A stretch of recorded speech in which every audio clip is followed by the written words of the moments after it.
What's up, YouTube? Welcome to my dark and twisted and totally fucked up mind. It's too cringe to even want to actually say. It's time for the May video where I talk about what I watched in May. The video is at an off angle because the table I normally record at is swimming with the fishes. So it's way too close, and I'm deeply uncomfortable and insecure about my body right now. Anyway, the very first thing that I watched was All You Need Is Kill, which is a movie I think from this year. Um, I'm gonna get some fucking details wrong because I didn't quadruple check, but I know that it was a novel, and then maybe a manga after that, and then I know they made a Hollywood big Tom Cruise movie where people thought the name of the movie was "Live Die Repeat" because that's what it said all over the movie posters. I've never seen that movie. I don't watch movies. I watch porn. But then I know that on Shonen Jump, maybe the author artist duo that did Death Note did an adaptation of All You Need Is Kill. I think I I can yeah, I think that's on Shonen Jump. I can picture that in my mind's eye on fucking the app. Uh, it's been a minute since I watched a lot of these because it's been a fucking month and a week. So the basic idea is that there's this girl and she's like, it kind of seems like they're in a school setting, but then they're also like on a planet. Is it Earth? Maybe it's Earth in the far future, and they're like all in like class together to like they get in these like mech suits and then they like do construction work. I don't know. I'm sure it's like way more obvious if you've like read the source material, but I haven't, and I haven't seen the Tom Cruise movie, so I went in like completely blind. I saw a trailer and I was like, oh, pretty animation, cool movie.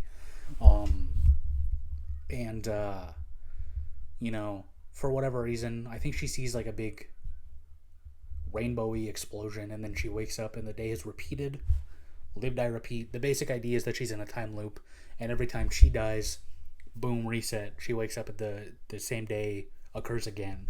So she like slowly starts like training and like uh at the same point at the explosion, like a bunch of aliens show up and start fucking everyone up. So she's like, I gotta train, I gotta practice so I can kill these fucked up aliens and save my people.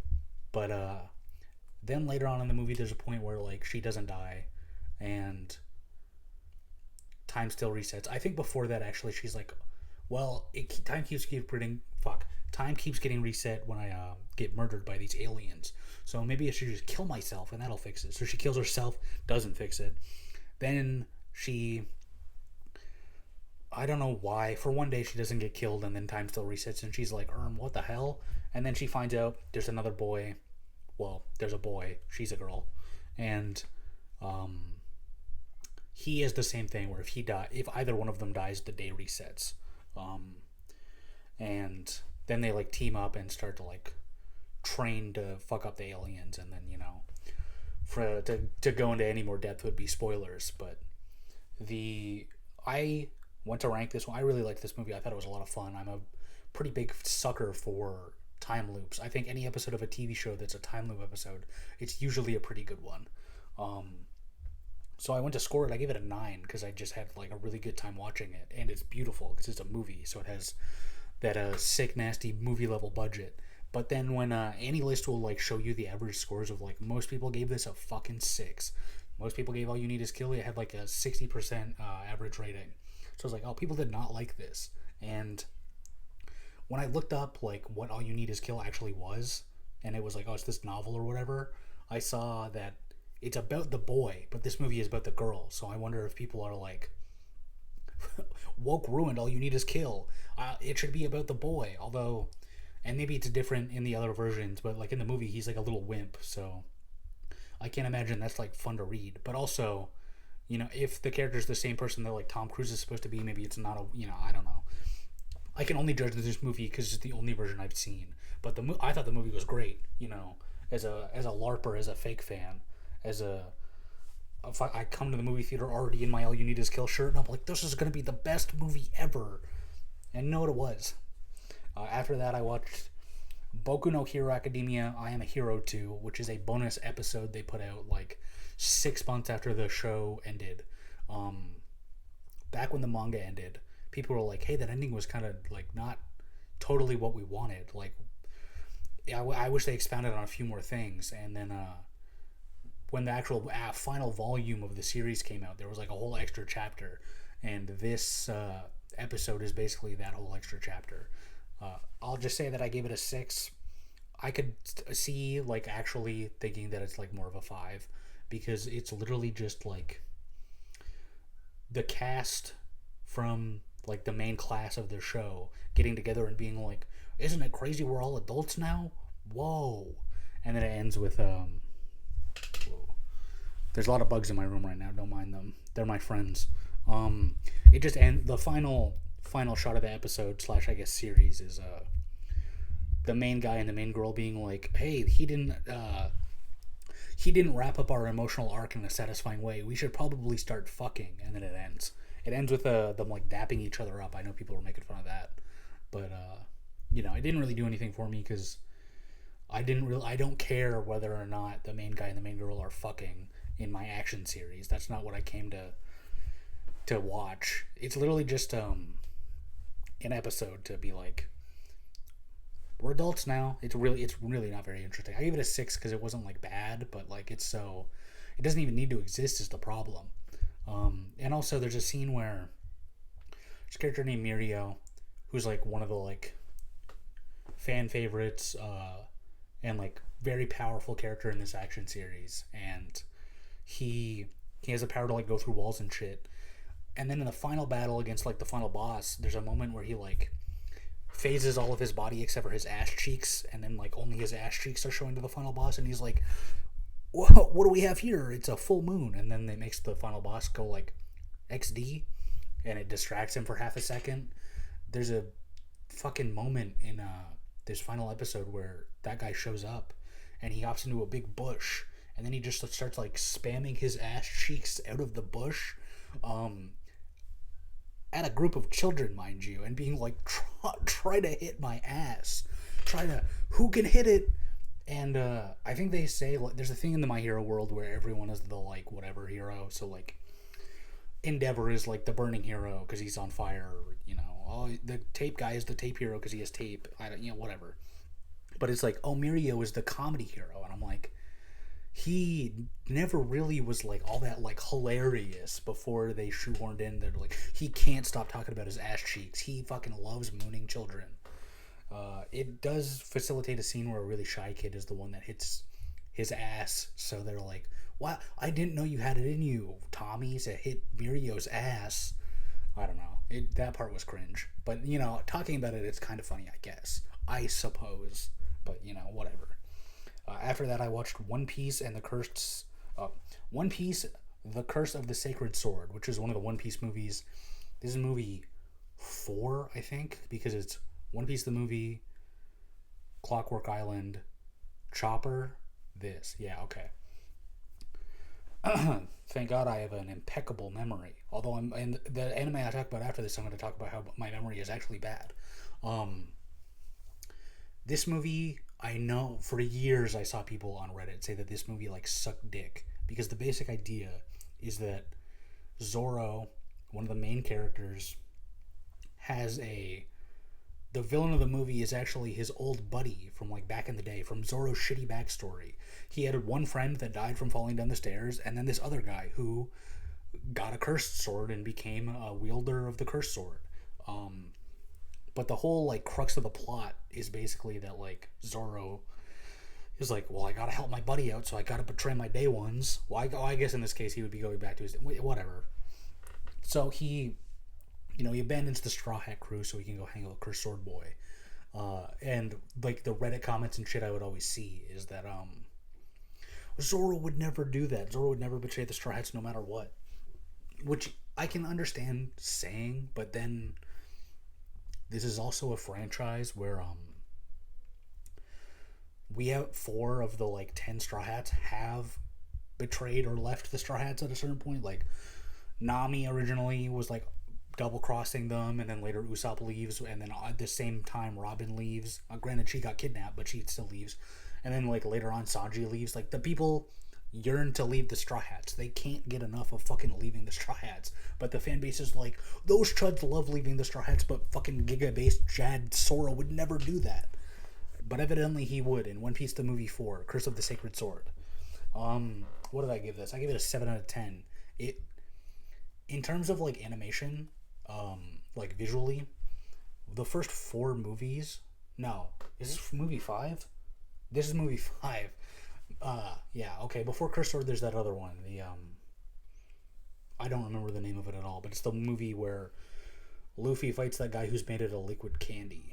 And that one was good, and that one had really, really good visuals. That's the only one that had good visuals so far, because the first 3 had like episode, like just normal episode of One Piece anime tier animation, and so does this movie. But the last movie looked good. But like even though like the animation's not amazing, it was still fun enough. Like it was so totally fine. Although I mean, I guess now that I'm saying that, that sounds more like a 6. But you know, the numbers are arbitrary. And I don't remember enough to be like, oh, this happened and this happened and this happened. I know there was a scene where, you know, there was cool fights with Zoro and Luffy, and Sanji probably did something. I remember Sanji wanting to fuck the girl on the island, but she is super duper horny for John, Cursed Swordsman. It definitely, you know, it's great that I watch so much shit that eventually I'm just like, I don't know what happened. Moving on. But yeah. Like, if I was gonna, like, I had an idea of slop content now that I've watched all the One Piece movies. I was like, oh, I should just do a ranking. I guess it's a little unfair if I'm like, I don't remember this one that I just watched a month ago. But whatever. You know what? In slop content, we trust. This one would be, like, towards the middle. Like, it's a 7, so I guess it would be, like, high middle. But, like, it's not as good as the really good ones. But it's not as, well, none of them are bad. But I would still probably put, like, the Chopper movie where he hangs out with Native Americans under this one. Because I'm racist. Moving on, after this, I watched for the very first time one of my major blind spots, Neon Genesis Evangelion. I never watched this. I don't know when it actually came out, but I remember being a little boy with unsupervised internet access, scrolling Newgrounds, and everybody that I knew on Newgrounds that loved Neon Genesis Evangelion was a fucking cunt. Just like the most insufferable fucking loser. I was like, oh my god, fans of the show are like that? I'm not watching this shit. And also it's about giant robots. I'm a little boy and that's boring. Where is Goku? So I didn't watch it based on that. And then just as the years went on, I was so used to being like, I don't watch Neon Genesis that I just never did it. And then one of these days I was just like, oh, there, I'll fucking watch it. Why not? And I gave it a 9 out of 10 because little did we know that it would be the best thing ever, ? Like, it's really fucking good. And this is the thing that I was going to say where I'm like, this is where I'll use my my memory as a crutch, where I'm like, oh, I don't remember what happens in Neon Genesis, but really I don't want to be like, I'm not smart enough to explain everything that happens in Neon Genesis. I know I saw a post recently that was like, reading the Bible so I can understand Evangelion better. I thought that was pretty funny. I was very floored to find out that I used to see many, many posts about the main kid Shinji fucking, I think his name is Kaoru. There's a guy that shows up in like the last 2 episodes only, and like I saw so many posts about him back in the day, and he's in, not even a fucking fifth of the goddamn show. Like, he shows up and he's like, I like you, Shinji, and Shinji's like, you like me, and people are like, they need to suck each other's cocks, which, you know what, maybe they do, but yeah, I thought that was crazy for like, because when you don't watch something but you just like have like a vague sense of it, like it's kind of in your orbit, so you see posts like that, you like get an idea, you're like, oh, it's probably about this. And so I'm like, people are constantly posting about this white-haired kid, so he's one of the main kids. Nope, barely fucking shows up apparently. I know that there's like movies. I don't know how exactly those tie into the actual show itself. I think people have like mixed feelings on the movies. I'm not exactly sure. I think people like End of Evangelion, but there's like 4 movies or something like that. I don't know. I was looking that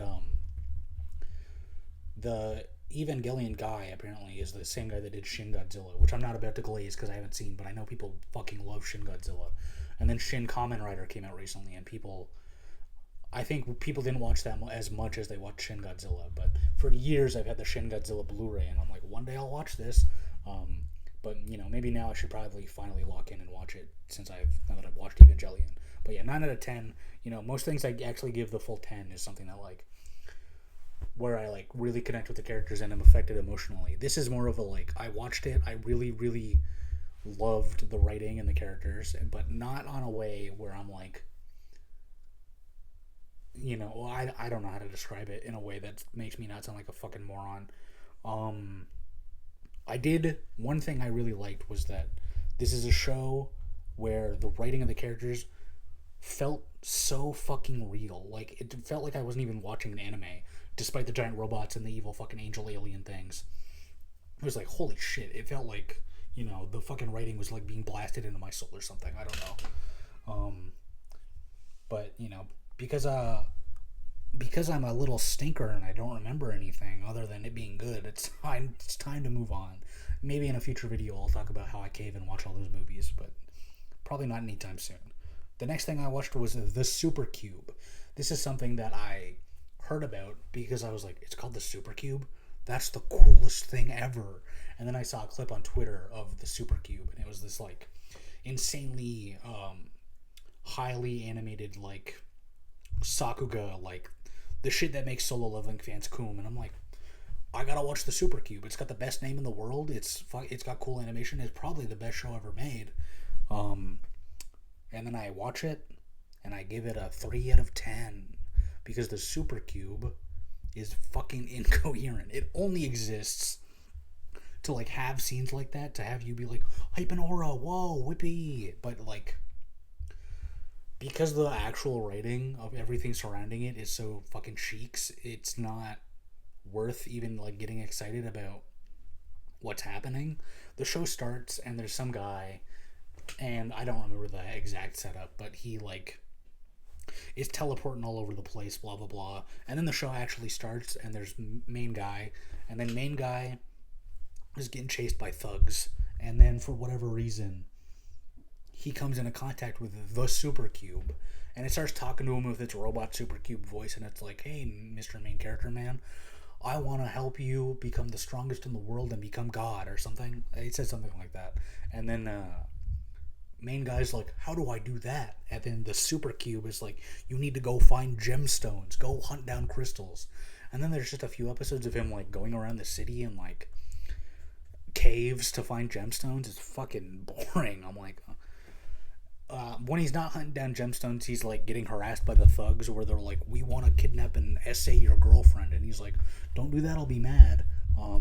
But because now that he has the Super Cube and he's literally superhuman, he just shit stomps them.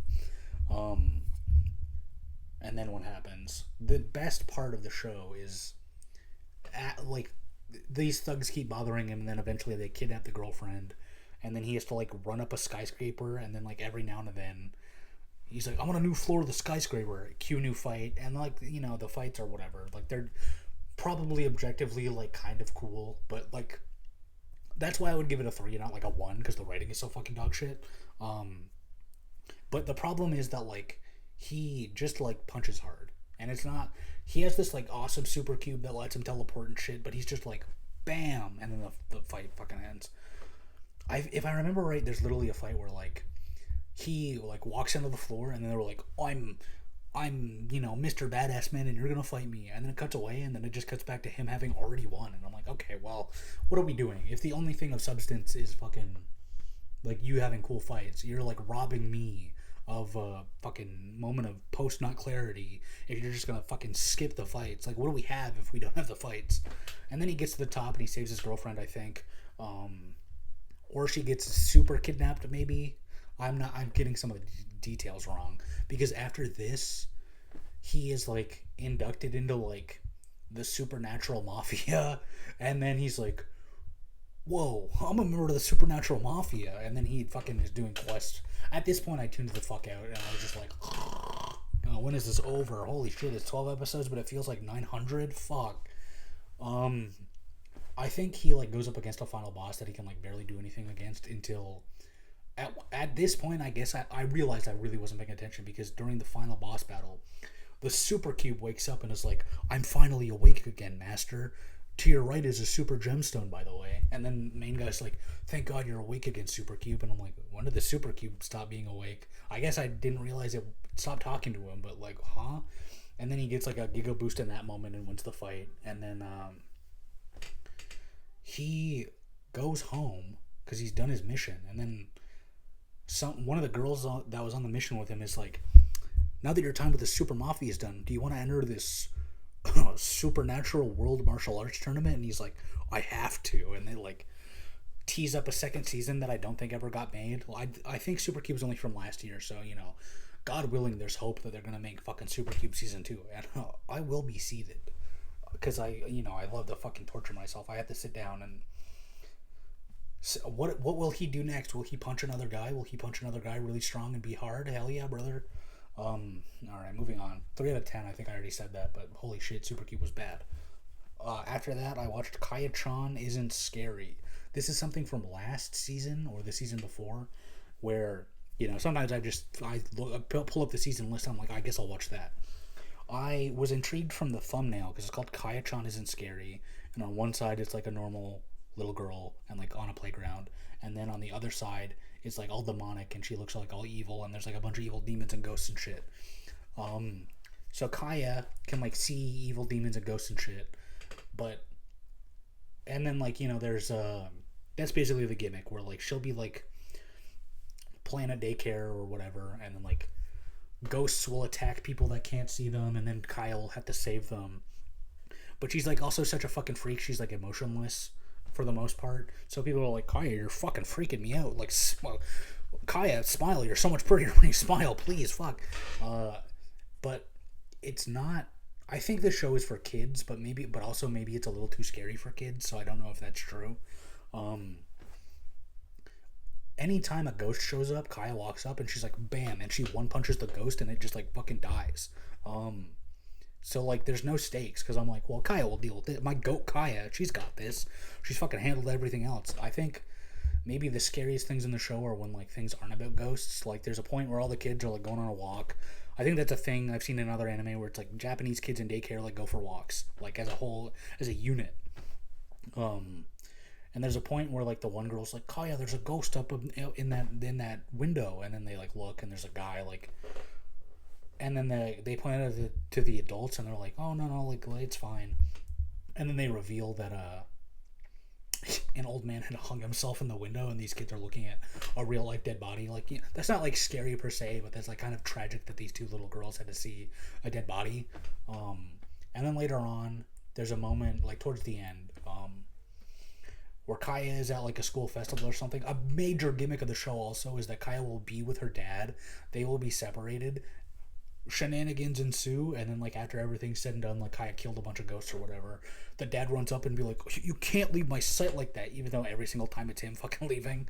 But there's a point where there's like a school festival or whatever, and Kaya's dad, like, she loses sight of him, and then she's like, Daddy, and then she like grabs a hand of a random man and he's like, got your ass, and then he's like trying to kidnap her, and then she's like I'll deal with this ghost punch, and it doesn't do anything because it's just a fucking real life child predator, and she's like, that rocks her world. She's like, I can't one punch a real life child predator because he's not a ghost. What am I gonna do? Then she gets saved from whatever the fuck, and then it's fine, and then he leaves. The child predator leaves like really upset, like, whoa, damn it, foiled again. And speaking on child predators, I got your at now. There's a main character named Bone, B-O-N, Bone-san or something like that, and he is drawn like a anime stereotypical like big fat creepy perverted weirdo. He's just like me for real. But the gimmick is that he's like actually a chill guy and like wants to help Kaya. He can like, what can he do? He can see ghosts or he can hear them. Like, but he can't like do anything about them. Like he's just aware of the supernatural, but he has no like otherworldly abilities like Kaya does.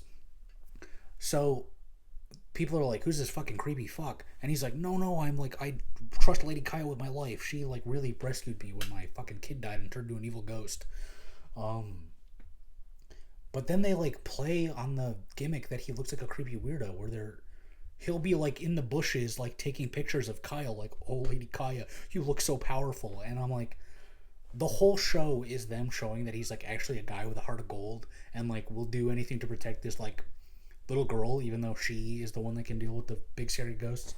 But then they're like, no, isn't it's funny that he like is being misunderstood as like a fucking weirdo, right? We're all laughing, and I'm like, it's just such a weird choice, because I'm like, I could see like kids watching this to feel scared, because obviously like I'm a big strong manly man and I didn't get scared even once, I swear. To be like maybe it's a little too scary for kids to watch, but also I hope kids aren't watching if they're like, one of the main jokes is like, there's this guy that looks like he touches kids. Hardy har har. I don't know. And then the show ends with a storyline that was fucking dumb, where it was like, oh yeah, Kaya's mom resents her family because Kaya's grandma was like a giga seer slash like supernatural, like the reason Kaya is so powerful because it's like a whole family line of people that can like fuck up ghosts. But like the aunt got the powers and the mom didn't, but then Kaya did. I don't know. And then the mom like gets impregnated by the dad so she can have like a fucked up homunculus evil baby, and she's like, I'm gonna fucking stick it to my mom and sister with this one. And then by the end, Kaya's like, that's cringe. And then the mom's like, Kaya, you're right. And then does it end with them having a normal baby? I don't remember. It's been a minute. I gave this a 5 because it's not like bad in any way. I guess I could have gave it a 6, because like there were definitely times where I was like somewhat entertained, but I don't know. I think maybe the most entertained I was, there was an episode where they like got on a train, and then Kaya was like, we need to get the fuck off this train, but not at this stop. They wait at this stop, and then they get off, and it's Kisaragi Station, and I'm like, I remember that name, and I Google it, and Kisaragi Station is a thing from a creepypasta I once read, and I'm like, I read a creepypasta about Kisaragi Station. I start swinging it. I do the Leo pointing meme. But yeah, 5 out of 10. It was like totally fine. Could be a 6. If they make a season 2, I won't be watching because they didn't do enough for me to want to watch more. So then after that, we have One Piece. Fuck. Oh my god. Learn how to talk, you fucking freak. One Piece, Baron Omatsuri and the Secret Island, which I was really fucking looking forward to watching this one, because for years I saw people say that this is the movie done by the guy who animated Digimon, Our War Game, and the other movie Summer Wars, and he's done like a bunch of movies. He's like a big anime movie director, man. And I was like, but Digimon Our War Game is like a childhood movie of mine I've seen like a million fucking times. Oh fuck, excuse me. But it's got such a great, unique style that I was like, there's a One Piece movie that looks like one of my childhood movies. Oh my god, I'm gonna fucking cream.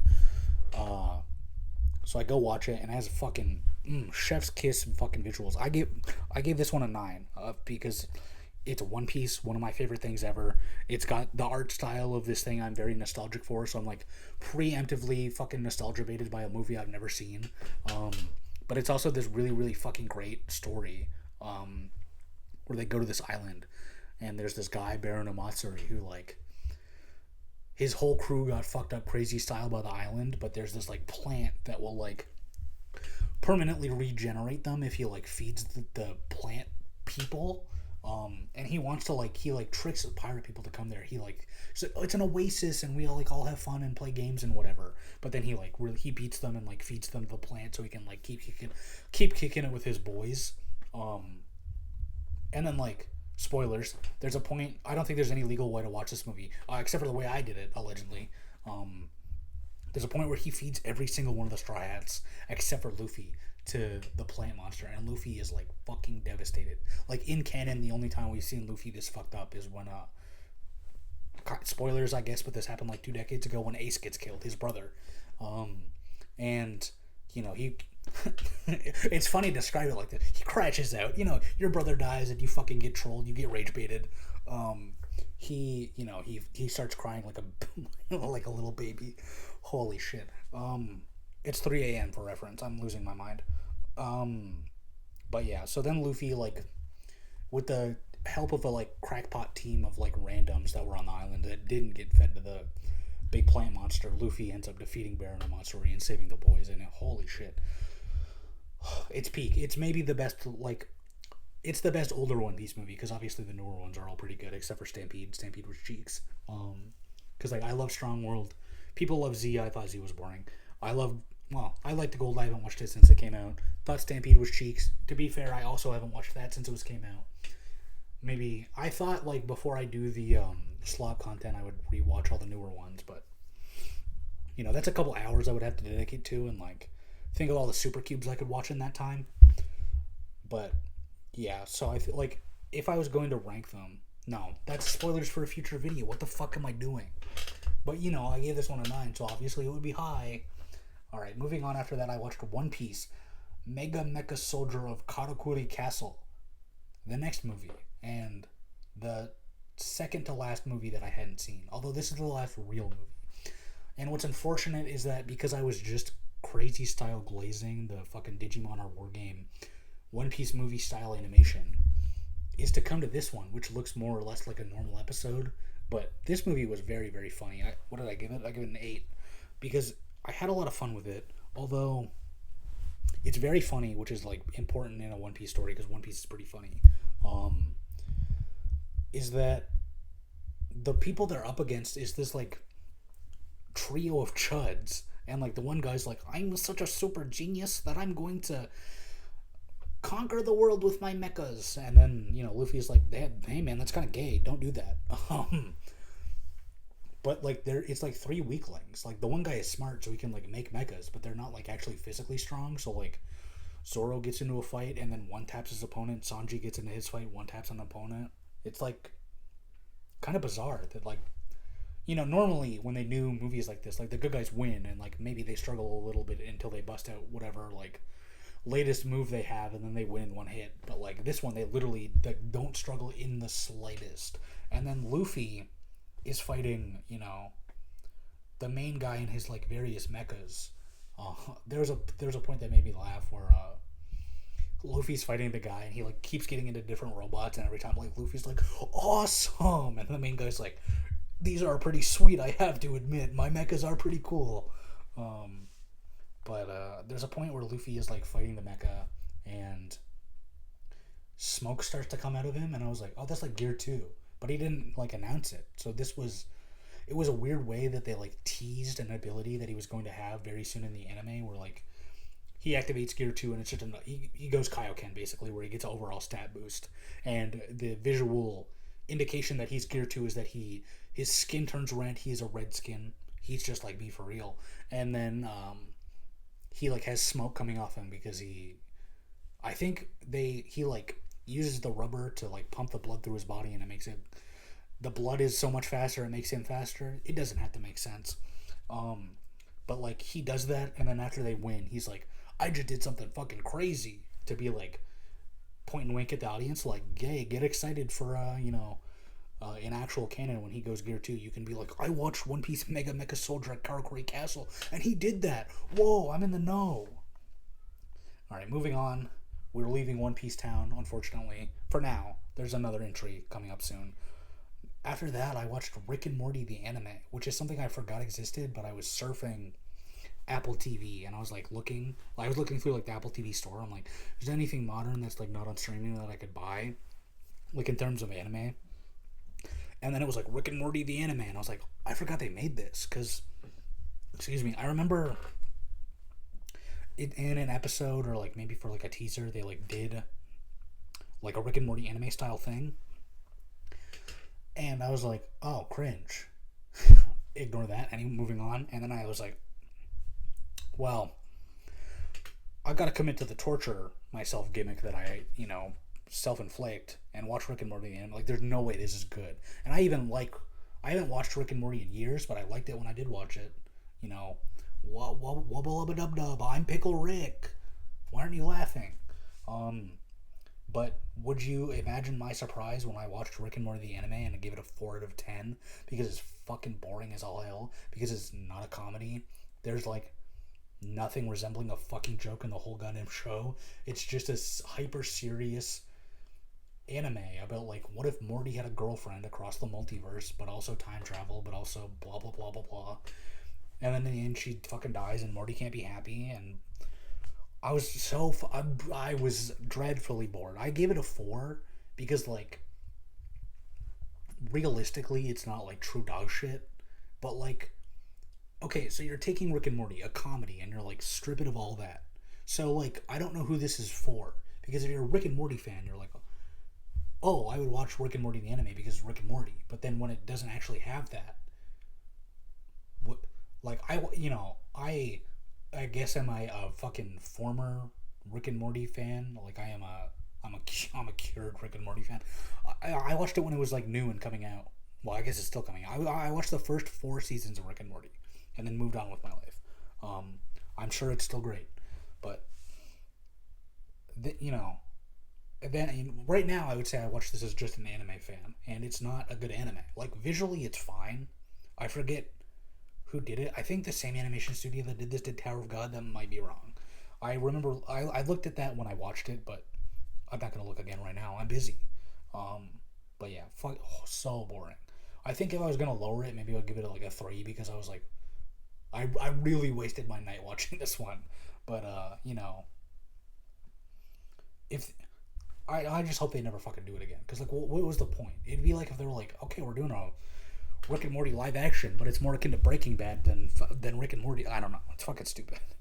I need to take a drink because I'm losing my voice. We're at the classic point in the video where I lose my voice.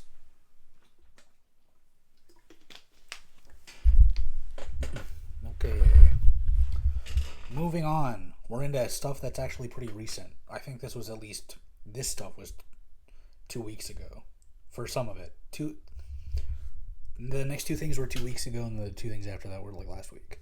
Watched Beastars the final season part 1 and Beastars the final season part 2 because on Netflix it was just one season, but they came out like a year apart, so I guess it does make sense to like segregate them like that. But I did score them differently because they're listed differently, and to be fair, I did like the first 12 episodes more than the next 12, so I gave part 1 a 7 and part 2 a 6, 7.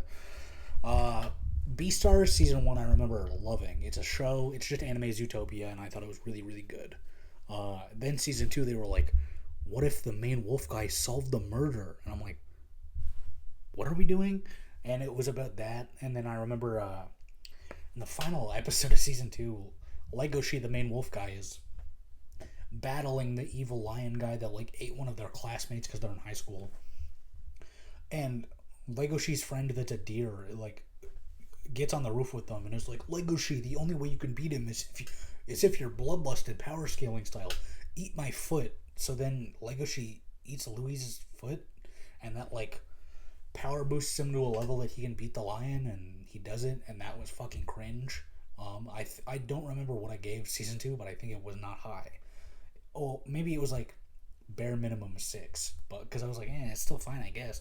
But like, what a weird like. Okay, season 1 will be like this like romance story with like an intricate like delving into the idea of like, can people that eat meat live with people that only eat fucking carrots, and can they fuck if they want to? And then season 2 they were like, he needs to be Batman. But then season 3, the final season, they kind of like combo pack that where like Legoshi gets kicked out of school because you're not allowed to eat your friends, apparently. Pretty cringe if you ask me, but I guess you're not allowed to eat your friends' feet. It's a crime. It's illegal. And he starts working at a udon restaurant. Udon's like noodles, if you don't know. If you know, you know. And he like starts living in a random apartment. He reconnects with his grandpa, who's a Komodo dragon for some reason. And they like start like weaving through this plot that like you can be like mixed race, but like the race is a different species. So like his grandpa is a Komodo dragon and his wife was a wolf, and then the I don't think they ever talk about Legacy's dad, but his mom was a wolf, but the mom, like, started him. She was like a beautiful wolf model, and then she started to mutate and was like covered in fucking gross Komodo dragon scales, and she's like, oh, I'm a monster, so she kills herself, which, like, who wouldn't? So, like, season 1 is kind of a little bit more about, like, they, like, weave two plots of, like, Legoshi being out in the world, trying to kick it with his rabbit girlfriend, but also getting dragged into, like, crime fighting, because there's this, like, energy drink that, like, fucks up meat eaters, and Luis the deer's plot, and how he has to, like, climb the corporate ladder because he's a nepo baby. And then, like, they introduce a character that's, like, half gazelle, half leopard, and he, welcome to his dark and twisted mind, because he just can't get enough of killing. He loves killing and eating people. It's a favorite hobby. And then Legoshi's like, maybe I can reason with him. And then what's his name? Melon, the evil gazelle leopard, like, fucking ties Legoshi up and throws him in the goddamn river, and it's like, see ya, bitch. And Legoshi's like, ah, damn, he's psycho. So then the show, like, nosedives into being about, like, we need to stop Melon. He's evil. He's running the Lion Mafia. Yeah, it's fucking stupid.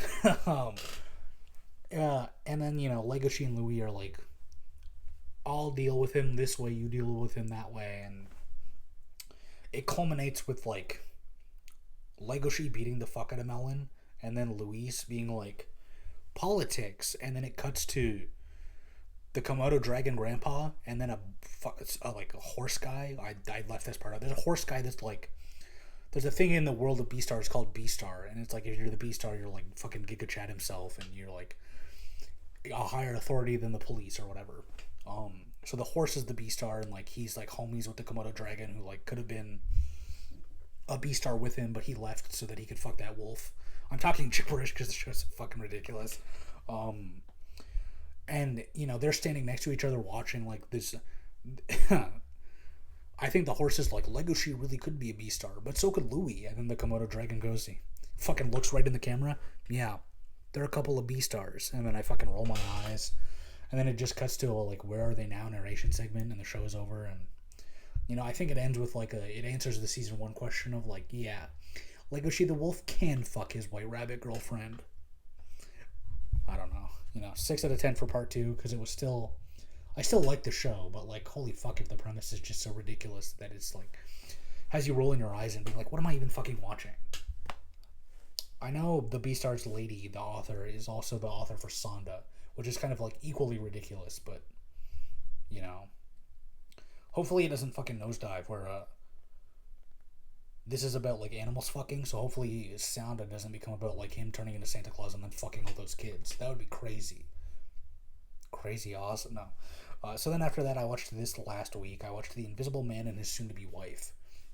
It's basically just a rom-com where it's like a half, I think there's an actual term for this, but it's like half real life, half fantasy. So, like, the main guy is this invisible man, and, like, there's a girl, he's a detective, and on his team there's a, like, big sexy furry, like, wolf lady. There's the girl that's gonna be his wife, who's just a normal human. There's another normal human, and, like, they go to an elf's apothecary to, like, get potions and shit. But, like, otherwise it's just, like, normal Japan.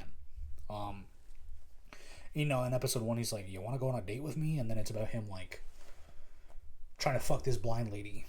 And it's cute. I gave it an 8 out of 10. It's a sweet rom-com that, like, you slowly buy into the show more and more. I thought the last 4 episodes were particularly good, but for the early days, there's a guy that works for the detective agency of the Invisible Guy, and he's like a gay guy, and I thought that was cool, because they, like, introduce his boyfriend, and they're, like, very sweet, that he's, like, this, like, he's a nonchalant Giga Chad tsundere, well, like, he is, like, a bubbly, like, super cheerful boyfriend. And I was like, oh, that's cool to watch, like, Japanese shit and have a gay couple and it not just be, like, straight up yaoi or yuri. That doesn't really, at least the stuff I'm watching, I feel like that does not ever happen. Or if gay people do show up, they're treated like evil demons, and they're like, kill it. But yeah, it was very sweet. I hope it gets to season 2, because it's called The Invisible Man and His Soon-to-Be Wife, and it, like, episode 1, they go on their first date, and then it, like, slowly escalates to them, like, becoming closer, and I think it's only a couple episodes in that he's like, do you want to be my girlfriend? And then the final episode is them, like, moving into an apartment together. It's a sweet romance story, and, surely there's a season 2 where it's not his soon-to-be wife and his actual wife. I'm giving myself the hiccups.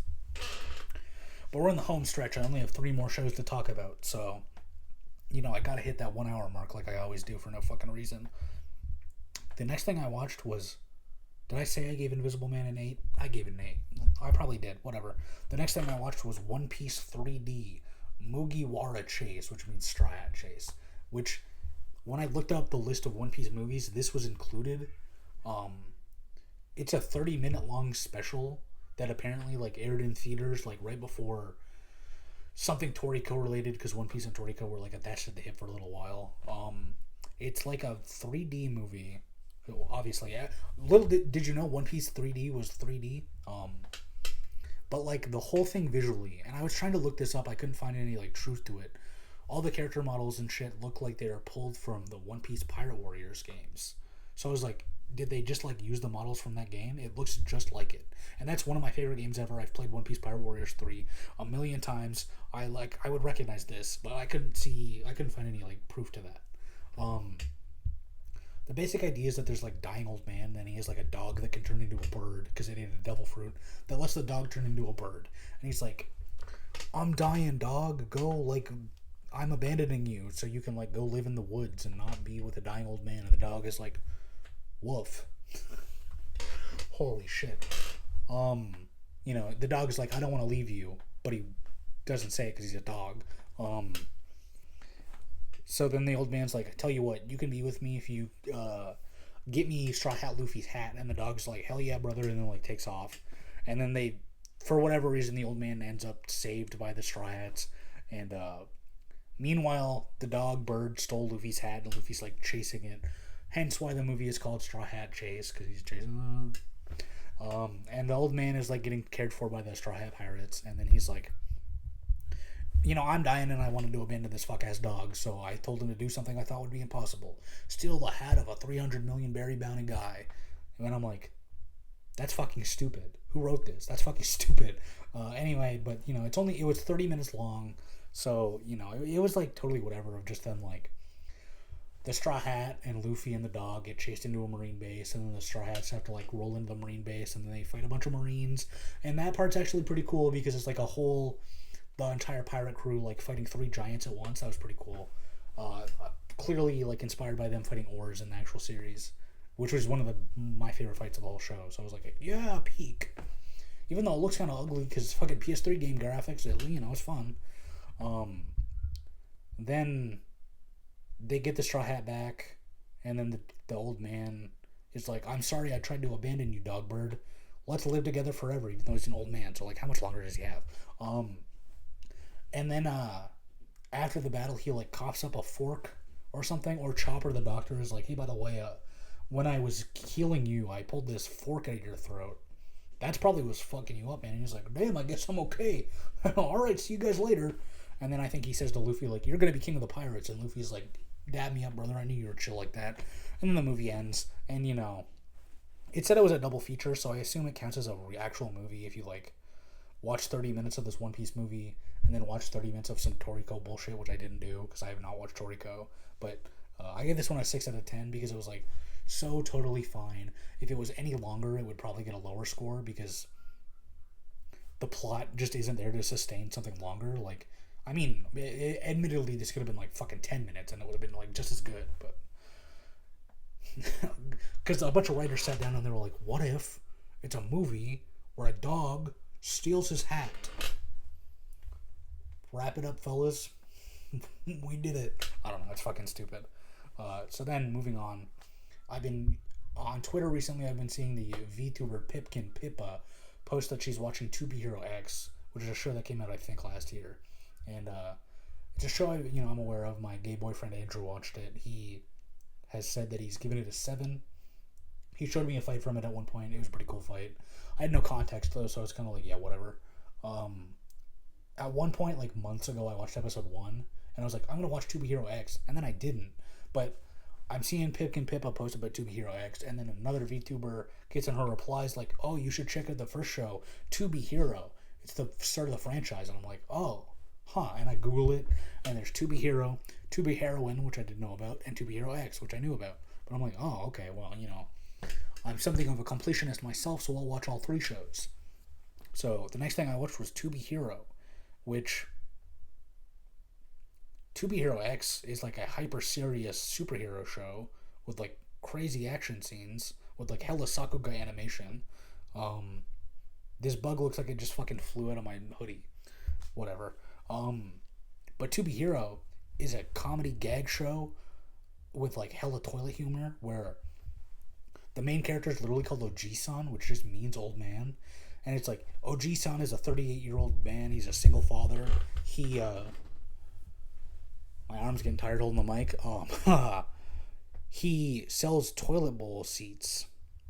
And one day he sits down to take a shit after he has a fight with his daughter. And then he gets sucked into the toilet. And there's a guy with a super high-pitched voice that's like, "Hey, man, congratulations. You're the only person in the world taking a shit right now. So, you get to be transformed into a superhero." And then Oji-san's like, "I don't want to do that. I want to go home and, I want to finish taking my shit, but I would like to go, like, talk to my daughter, please." And the old guy's like, "You're a hero!" And then turns him into a hero. Now, Oji-san looks pretty normal, like, long brown hair, goatee, normal-looking dude. But once he's transformed into a hero, he's like a fat, creepy, perverted old man. He's just like me for real. And he, like, goes home, and the daughter's like, "Get away from me, you fucking creepy freak." And he's like, "No." And anything he tries to say, like, "I'm actually your dad, but, like, you can't tell because I look like this now." Everything he says like that gets morphed into him being like, "I just want to sniff your dirty undies. I want to fuck you so bad, my own daughter." And she said something that was funny where she was like, "Don't ever exist in front of me again." And then she, like, beats the fuck out of him. I was like, okay, that's not so bad. And then he goes to the neighbor's house, and he's like, "Let me live with you, Yamamuro-san." And Yamamuro-san's a fucking freak. He's like naked apron style. He's like buck naked except for an apron, and he's like, "You can come live with me, you sweet young thing." And then, you might be thinking like, "Oh, how is he a hero?" So then aliens show up, and they're like trying to invade Earth, and then Oji-san like keeps trying to stop them. But first, it's like this just like young guy, and then he like shows up and he's like steals everyone's snot in the world to make a gigantic like snot spirit bomb, and he's like, "I'm gonna fuck you up with this," and then he like buckles under the weight of the snot spirit bomb, and before he can like whip this devastating attack out, he sees Oji-san's daughter, and he's like, "That's some fucking fine young meat. I need some human pussy bad." And then he like stops him being evil, and he's like, "Oji-san, please let me be your son-in-law." And he like joins the side of the good guys. And then the next episode, an evil doll shows up, but she's got an alien butt plug that like comes out of her ass as a tail, and like the tail has a face that talks, and that's the thing. And the doll is like not real, and they beat her, and they're like, they need her the next episode for whatever fucking reason. They beat her because Yamamuro-san, the naked apron neighbor, is like, he's fucking completely oblivious to all the superhero bullshit, but he like sees whatever conflict they're having. He walks up and he starts eating the ass of the doll, and that like beats the evil alien tail butt plug. And then the next episode, they're like, "Oh, she died, but we actually need her, so we need to, like, plug her in." So they jam her inside Yamamuro-san's ass, and then he transforms into a half man, half woman.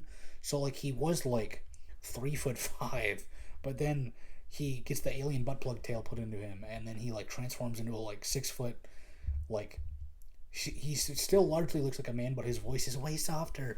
And then he has, like, fucking double G tits. And then he's like, he now has a symbiotic relationship of him as like sexy woman Yamamuro-san, but now he has the tail butt plug, and he's like, "We'll be together forever, baby." And then it doesn't matter. Why am I recapping this one so heavily? But, it's the most fresh in my mind because I watched it like a week ago. But Then the snot rocket alien guy that wants to fuck the daughter, like he has two evil brothers that are like, we'll show up too. They insta kill the one brother. The other brother shows up and like pretends to be OG-san. And then the like evil dad of the alien shows up and starts battling OG-san. And this is where it kind of starts to lose me. Where like the first, it's 12 episodes. The first 9 episodes is like, or yeah, first 9 episodes is like just a comedy, and like it's like really crass and like kind of fucking stupid and cringe or whatever. But it was making me laugh. So I was like, okay, yeah. But then the last 3 episodes are just earnest, like this like action series of the OG-san being like, I want to get back to my fucking daughter, and then like then it starts to cut between like OG-san battling the evil alien dad, and then it's revealed like, oh, well, like OG-san is the good version, but the evil alien dad is the his evil, dark, twisted, fucked up psychopath thoughts, and they battle. But then it cuts to like another dimension where Min-chan is like the daughter. I don't know if I said that. The daughter's Min-chan, and Min-chan's like above OG-san in a coma, and she's like, Dad, please wake up, I'm reading you this story that I made as a kid of you as a superhero. And it's like drawings of everything that's happening, and then like it like kind of just like unceremoniously ends, and then it like cuts to OG-san happily living with Min-chan, and then he like gets sucked back into the world with the guy that turned him into a hero in the first place. And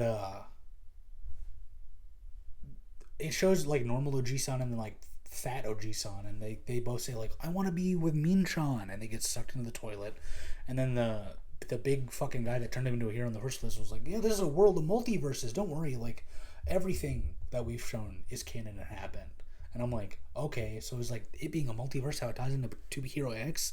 But it ends in a really dumb way where it's like, it's a multiverse, so like the OG-san reality is real, the like fat guy version is real, the coma version is real. It's all fucking stupid. But I give it a 6 because those first 9 episodes were like fun enough that I was like, it's funny. Then literally just like a day or two ago, I finished watching part 2 of the franchise, To Be Heroine, which starts off and there's this like depressed girl, and she's like emo as fuck, and then she wakes up in another dimension where there's like babies that are like buck naked except for their undies, and they're like, you're a hero, I'm glad I summoned you, we need your help to fucking battle these other babies. And she's like, I'm gonna fucking leave, this is stupid. And I'm like, yeah, that's probably how I would react too. And then it's just kind of like, other than the babies being like a weird like, why is there naked babies everywhere? It's just like earnest, like the babies start to attack her, and she's like, well, I can turn my clothes into like summons, and she like takes off her boots, and they turn into like one boot turns into a guy, and the other boot turns into a sword, and he starts fucking fighting the like all the babies can like do this too. now that I'm saying it out loud, it's really fucking stupid. And to be honest, yeah, kind of. But then like on the first couple episodes, you're just her in this other dimension, like trying to fight the evil babies. Until they lose, question mark. I watched this the other day, I already forget. They lose or something, and then she wakes up and she's like, I remember I used to have a boyfriend named what was his name? Hifumi or something. I think it's a girl's name. Whatever. She's like, I had a boyfriend named Hifumi, but he died, and I forgot because the whole town's supply of energy drinks is laced with memory forgetting chemicals. And then it becomes a like serious drama about her like trying to avenge her boyfriend by like taking down big energy drink. And it's like really, it's like, I gave it a 6 out of 10. And I kind of thought to myself, I'm like, what if I finish To Be Hero X and it's just a franchise of 6 out of 10s? Because like, I am describing things where I'm like, well, that was fucking stupid and not good. But like, I did like watching it. So like, I feel like it's kind of like the same situation of when I watched the Chimpanzee Show, which was dog shit, but like so funny I had to give it a boost. Which like these aren't. The OG-san one was funny, and this one, when she was with the babies, it was a little funny, but it wasn't super funny. But then it just like hard pivots to being like this like depressing, like, oh, her boyfriend's dead and she needs to get revenge story. But like when you actually see her with the boyfriend, it was sweet enough that like it was still enjoyable, and I like bought into the romance of it. The only thing that ties this To Be Heroine to Be Hero is that Min Chan, the daughter from the first one, is there, and so is the alien prince that like wanted to fuck her, but he's just a normal human in this one, and they're like actually dating. But it's a multiverse, so I was like, okay, so this is just a multiverse where they're like normal people. And then Min Chan's dad, Fat OG-san, makes an appearance too in the second half. But then also, what happens? I forget. There's a point where the spirit of the dead boyfriend takes over Ji-san, and they like kind of mix. Because at first it's like so clearly the spirit of the dead boyfriend, but then it like goes back to being the dad. I don't know. Whatever. Who cares? And like the dad keeps talking about how bad he wants to fuck Main Girl, and there's a point where Main Girl's like, "It makes me happy that you say that, but you're a big fat fucking freak. Get away from me."